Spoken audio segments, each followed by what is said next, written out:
Hello. So today we're going to be talking about SI units and how to convert those different units to other ones that we may have interest in throughout the course. So first, I have included a chart. You've probably seen this or something similar to it. So we have what are called the SI base units over here on the left. So those are more or less the standard units that you're going to be using throughout chemistry or physics or even biology, really any scientifically based class. So you have some obvious ones. This is probably what you know better as the metric system. But length, you have meters, you have kilograms for mass, time in seconds. Electrical current, we're not going to worry about right now. Temperature in Kelvin is an important one. It's not degrees Kelvin, it's just Kelvin. And Kelvin is what's called an absolute scale.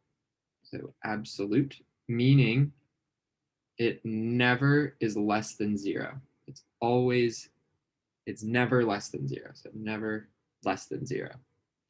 So that means it's always positive, which is great for us because there are times in this course where you can't get things like negative volume or negative pressure. And that's where Kelvin comes in really handy. The amount of substance is a mole. That'll be another video in and of itself because that's a very important chemistry topic.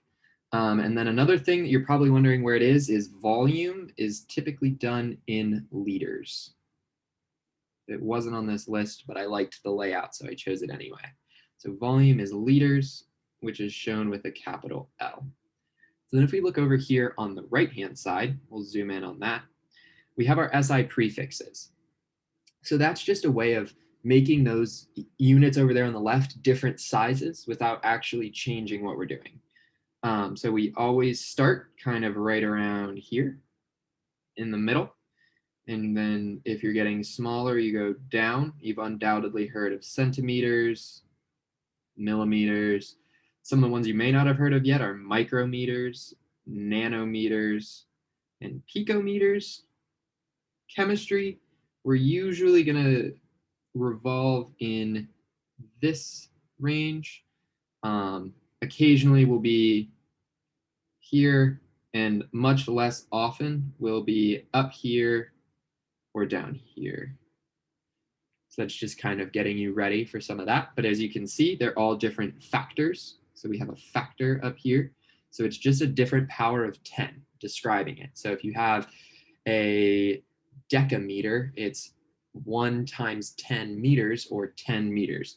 Or if you have a centimeter, it's 1 times 10 to the negative second, which is 0.01 meters or centimeters, 1/100th. So the easy way to think about it is 1/10, 1/100th. Millimeter is 1/1000th. Micrometer is 1/1,000,000th. They skipped 3 here. 1/1,000,000th. A nanometer is a billionth. A picometer is a trillionth. So it can keep going down and down. And there are, of course, more. They go all the way up to 21 and down to 21. So those are some that you might see in your class, but you'll never realistically use them. And that's just what the prefixes mean. So something that's really important is being able to go back and forth between units. So if I told you that we had a 2.5 kilometer fence, and I asked you how many centimeters that was, we would have to convert those units. So we know that we have 2.5 kilometers. And how do we get to centimeters? Centimeters? Question mark. So how do we get to centimeters? So what we'll do is convert from one unit to another using those prefixes that we know. So we know that 1 kilometer is 1,000 meters. And see now, our units, kilometers on top and kilometers on bottom, cancel. And what we're left with is that's 2,500 meters. Okay. So now what do? We say, okay, we have 2,500 meters. And we want centimeters. So we know that there's, for every 1 meter, we have 100 centimeters. And again, meters cancels with meters. And we're left with 250,000 centimeters in 2.5 kilometers.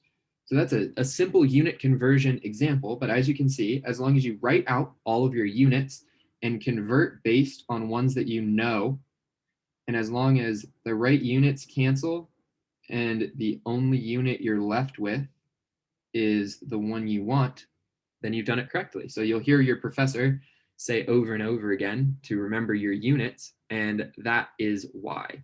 So that's just a basics on unit conversion and SI units, and I hope that helped make things a little more clear.